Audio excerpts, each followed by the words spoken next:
Assalamualaikum. Halo, nama saya Rosmita Nur Fazliah. Saya adalah seorang guru mata pelajaran Bahasa Indonesia. Selamat datang di channel YouTube saya.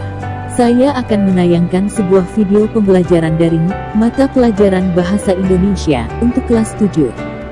Jangan lupa like dan subscribe. Pada video pembelajaran kali ini, kita akan membahas mengenai unsur-unsur intrinsik yang ada di dalam cerita fantasi. Apa itu unsur intrinsik? Unsur intrinsik adalah unsur-unsur yang ada di dalam sebuah karya sastra. Terdapat 7 unsur intrinsik yang ada di dalam cerita fantasi. Yang pertama, tema. Yang kedua, tokoh. Yang ketiga, penokohan atau watak tokoh. Yang keempat, latar. 5, ada alur. Yang keenam, sudut pandang. Yang terakhir, ada amanat.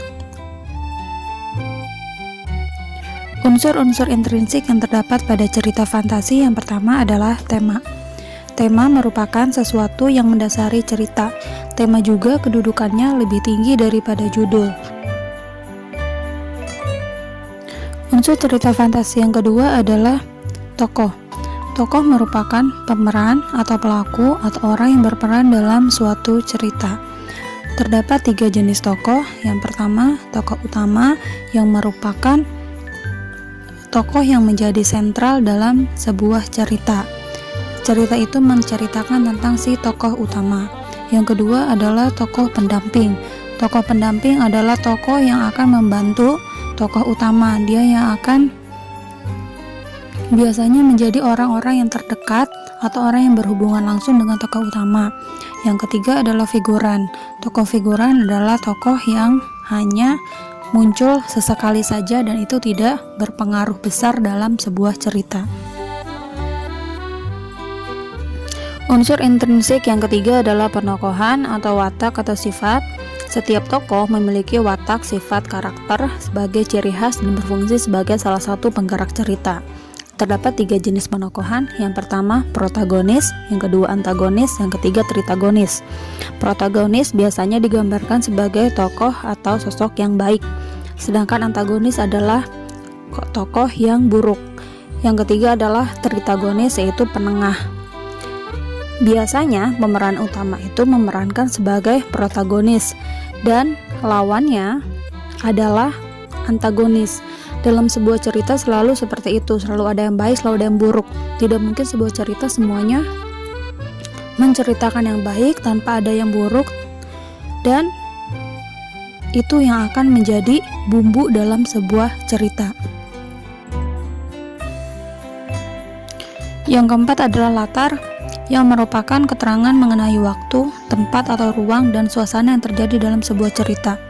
Dalam satu adegan itu biasanya hanya terdapat satu latar dan itu menjadi satu kesatuan yang utuh, dimana kalau misalkan adegannya adalah di sebuah hutan, maka tempatnya adalah hutan, waktunya adalah malam hari, suasananya misalkan sangat mencekam, dan itu menjadi satu kesatuan yang tidak bisa dipisahkan.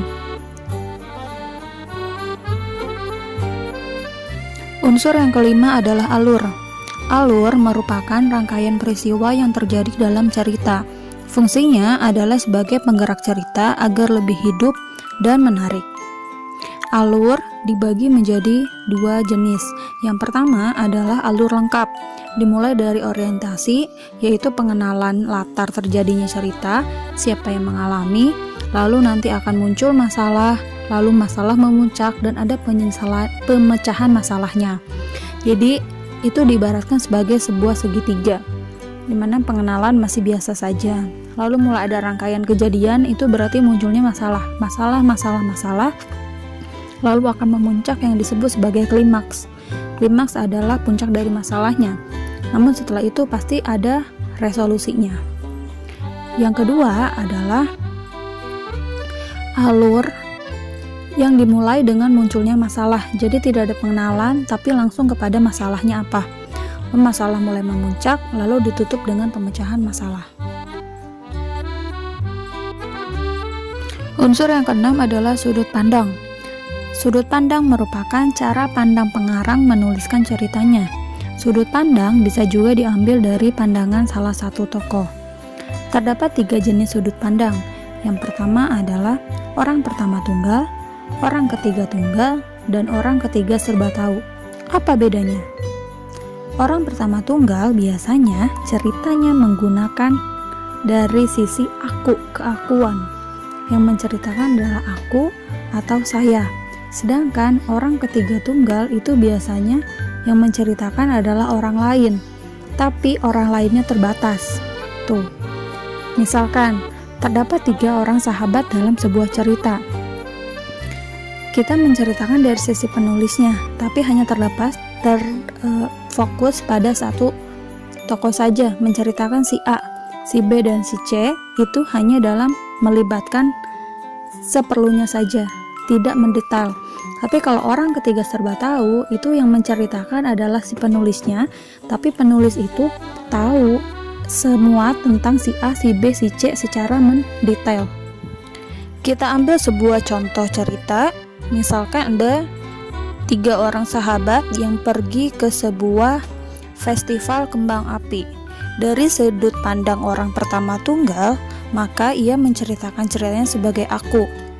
Contohnya, aku melihat kembang api itu berwarna-warni, cerah, dan menggelegar.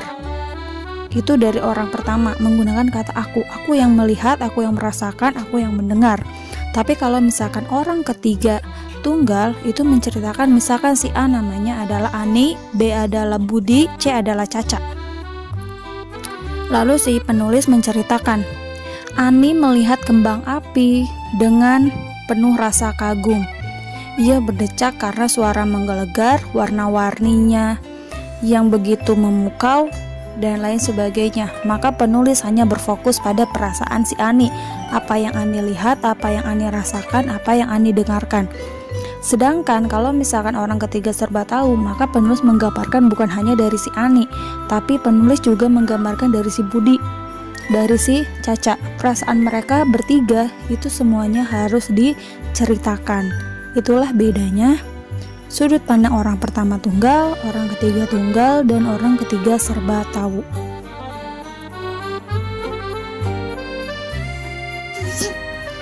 Yang terakhir adalah amanat. Amanat merupakan pesan yang disampaikan pengarang dalam sebuah cerita.